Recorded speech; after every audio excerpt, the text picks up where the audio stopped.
This is a really unfortunate headline. Batwoman, Ruby Rose pulls out. She pulls out of Comic-Con. It is devastating.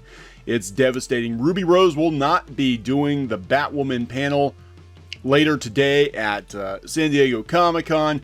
This is the second, I guess, celebrity to pull out of Comic-Con that has been sort of the subject of backlash.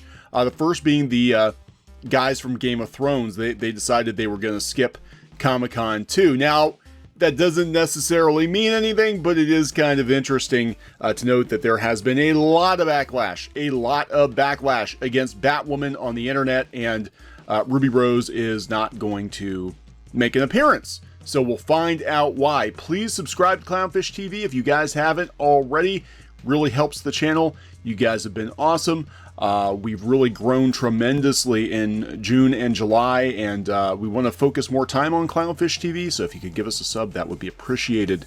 Now, we're going to talk about Ruby Rose pulling out of Comic-Con.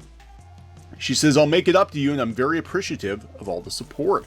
Batwoman actress Ruby Rose has been forced to pull out. I hate it when you're forced to pull out. Forced to pull out of this weekend's San Diego Comic-Con panel. Announcing the unfortunate news via Instagram, Ruby posted a video apologizing for the situation, explaining that work on the ambitious pilot episode has taken priority over her scheduled appearance. Now, Geeky and I were talking about this, and that does seem kind of weird because they're really pushing Batwoman at Comic-Con this year. I think they could let her go for a day to go do her panel. So, tinfoil bat ears speculation is that because of the backlash toward the trailer, which has been like downvoted to oblivion, that maybe they're not going to put her in the line of fire because they're afraid they're going to get some angry people asking her some tough questions, and it's going to look really awkward. That is pure speculation. I mean, it may be exactly what they're saying, but again, Comic-Con, people cancel stuff all the time to go to Comic-Con, and these guys are in Hollywood. They're in, LA. They can make it a day to go and do the panel. It's a huge deal, and it is odd that we saw it first with the Game of Thrones guys, who probably did not want to be put in the hot seat to answer questions about season 8, and now we're seeing it with Ruby Rose. Again, could be coincidental, but very weird, and she announced it like 2 days before her scheduled appearance via Instagram. The caption reads, "Comic-Con, I love you, I appreciate you, and I'm so sorry for anyone who's let down, but I will make this up to you." Dressed in a Batman t-shirt. Batman? You're giving him all the credit. Dressed in a Batman t-shirt, Ruby informed her followers, "I come with bad news. Sad news, I will unfortunately not be able to make it to Comic-Con this year, and it is devastating. I have wanted to go to Comic-Con for a million years, and never did think that I would be invited as a guest and to be speaking on 2 incredible panels, let alone have my face plastered everywhere. This is true. Batwoman is all over the place. Very odd that she's not showing up to Comic-Con. Very last minute pullout. Just know that we tried everything that we could humanly to be there. It wasn't until really now that we realized there wasn't any other way to finish this episode, this ambitious episode that we're doing, and create this amazing show that is really special." She later refers to her appreciation of the show's supporters, noting, "I'll make it up to you. Thank you so much." So Digital Spy must have caught on here too, because meanwhile, this year's convention has suffered from some further cancellations as the Game of Thrones showrunners also pulled out of their commitments earlier this week. Again, I wouldn't normally think much of it because people's schedules do change. They do change. But both Game of Thrones Season 8 and Batwoman have come under the ire of nerds on the internet, and they might just not want to be.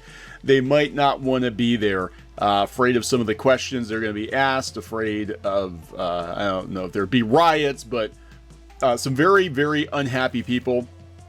Some very unhappy people might be asking them tough questions. Pure speculation. In other Batwoman news, there's actually Batwoman news. They dropped a new teaser ahead of the Saturday panel, and we watched it last night, and it's basically everybody's getting tattoos. Everybody's getting tattoos. They all want the same tattoo. And they want the tattoo of the Batwoman logo because she's that awesome. Nobody's going to mistake her. They're not going to mistake her for Batman. They're not getting the Batman logo. They're all getting the Batwoman logo tattooed on their bodies forever. Or Batman Beyond. You can always lie in like 10 years and say, "No, it's not Batwoman. That was Batman Beyond." I never liked Batwoman. So the CW has released a new trailer featuring fans of the title character showing their appreciation for the superhero by getting the Batwoman symbol permanently tattooed all over the place. All over the place. Somebody's probably got Batwoman on their ass. Okay, you can check out the trailer now in the player below, which we did. So now here's the write-up. Here's the write-up.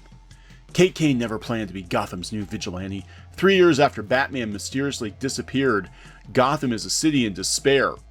It should be Gotham is still a city in despair. Without the Cape Crusader, the Gotham City Police Department was overrun and outgunned by criminal gangs.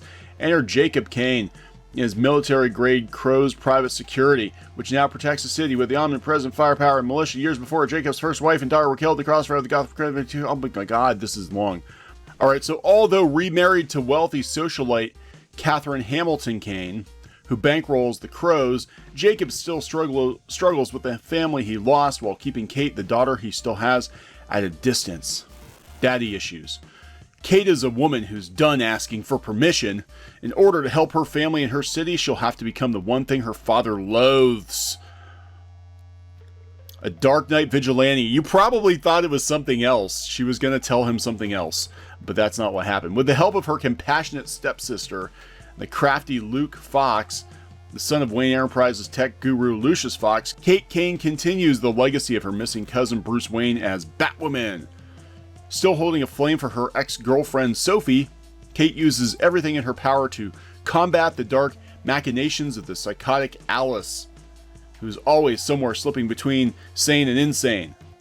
Armed with a passion for social justice and a flair for speaking her mind, Kate soars through the shadowed streets of Gotham as Batwoman. Armed with a passion for social justice. Don't call her a hero yet. In a city desperate for saviors, she must first overcome her own demons before embracing the call to be Gotham's symbol of hope. And when she does, everybody gets Batwoman tattooed on their asses. That is the plot of Batwoman. They're working really hard on it. She couldn't be there at San Diego Comic-Con. Had absolutely nothing to do with the backlash at all. Just purely coincidental. So, we'll keep you guys posted on any major Comic-Con news that comes up this weekend, I guess. If we care about it, there's a lot of stuff being thrown out there. Some of it we care about, some of it we don't. We cared more about Cats than we do The Witcher. That's pretty sad, but we will keep you guys posted. So please subscribe for more pop culture news, views, and rants here on Clownfish TV. Hey guys, thanks for watching Clownfish TV. Please consider supporting the channel. Go to clownfishsupport.com. That's clownfishsupport.com. And if you want to join our community, go to clownfishtalk.com. That's clownfishtalk.com. Please subscribe. Ring the bell for notifications. We will talk to you next time.